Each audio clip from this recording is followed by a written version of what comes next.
I had a feeling that eventually this conversation, or should I say controversy, was going to pop up once again, especially after the amount of teasing this game has gotten in for Remake. First off, I just want to say I don't want crazy negativity in this comment section. I honestly don't know why I'm saying that because this is the Resident Evil community after all, and when the fuck are y'all not going crazy and toxic? But listen, let's get into this IGN article that helped get this video going. Also, really quick, I'm not going to try and attack this person, nor am I going to try and be like, some piece of shit in this video. I'm just going to be saying my piece in the most respectful way I can, but we all knew this topic was going to happen because it did with the original game. Unfortunately, when that happened, little Senny over here wasn't even 10 years old yet. With Resident Evil 4's release last year, Capcom's project to remake the glory years of its survival horror series is complete, but as the game's post-credit scene suggests, the remakes aren't over, and so the big question is, where's next?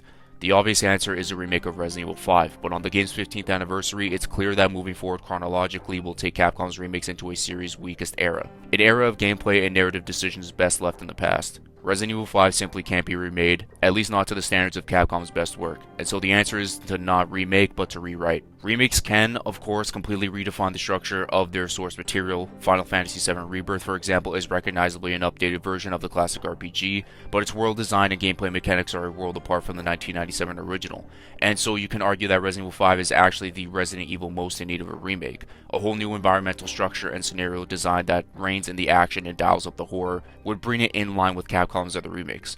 But all of this doesn't account for Resident Evil 5's most notorious problem: racism. Set in a fictional West African country, Resident Evil 5's primary antagonists are black people. Yes, technically it's the Ouroboros virus that Chris is fighting, but the protagonist host is depicted as a nation of mobs and primitives who are violent even before their infection. Intentionally or not, Resident Evil 5 positions Africa as the Dark Continent, an uncivilized world harboring a deceased population that needs gunning down via Western intervention in the name of global security. Remakes may be able to redefine their source material, but there's only so many changes you can make until it's not a remake at all, but an entirely new game, and if you take Africa out of Resident Evil 5, is it Resident Evil 5 anymore? Even with a vastly improved, more sensitive take on the continent, perhaps one with a black protagonist and more empathetic look at the outbreak, the experience would simply be too divorced from the original to hold the name Resident Evil 5. I kind of find it funny that they didn't mention Albert Wesker nor Sheva in this entire article. Even more hilarious that Sheva is in the thumbnail but not mentioned one bit. I know some people may say Sheva was there for the sake of it to not look racist, which you can argue that, but she was an interesting character herself and wasn't this absolute dud in my opinion. She has her fans and a lot of people want her to come back. She's with you the entire journey as well. For Wesker, he's the one that infected people, and we're not going to include Josh Stone as well, who was an integral part to the game too. I feel like this article was hella disingenuous and more importantly felt like a bait tactic. Was it racist when we were shooting Spaniards in Resident Evil 4? Was it like that with Chinese people in Resident Evil 6? I didn't hear much from those games. Could there be some areas where Capcom can do better at in the game to not make people feel that way? Absolutely, but that wasn't the main message of the game. I know for a fact that when you play RE5, you think of a handful of things. I get to play a fun action game, I get to play with a friend of mine, I get to punch boulders and do badass kicks, amazing combat and melee moves.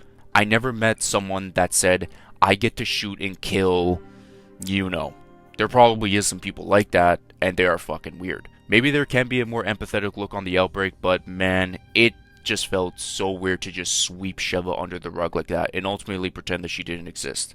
I can't say anything on how black people felt about this game. I have no room for that. I haven't lived in their shoes, but Resident Evil is a series where bioweapons are a worldwide threat. We saw it in China, Africa, Romania, Spain, Louisiana, South America, overseas, and it's not going to stop there. We might see a game in Japan or Canada, even Australia, one of those things. Telling them to rewrite the story, how exactly? The main intention wasn't killing black people. It was ending the rivalry of Chris and Wesker. Even the voice actors said that it wasn't racist and didn't feel like it. Like, just listen to this. This is literally Josh Stone's voice actor. It's in Africa. It's been in Antarctica. It's been, I think, in Spain. It's been in the Midwest. It wasn't racist then. Why should it be racist now? It's in Africa. Have fun with the game. Play the game.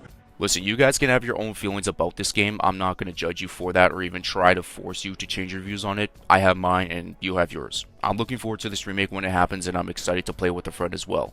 That's what I feel towards this game. Not that, damn, this game is racist as fuck, because if it is, then I would assume RE4 and RE6 should get that same treatment with Hispanic and Chinese people. Maybe if that's just your viewpoint, maybe Resident Evil itself is just an entirely racist franchise. I don't fucking know. I'm kind of giving up on this topic a little bit.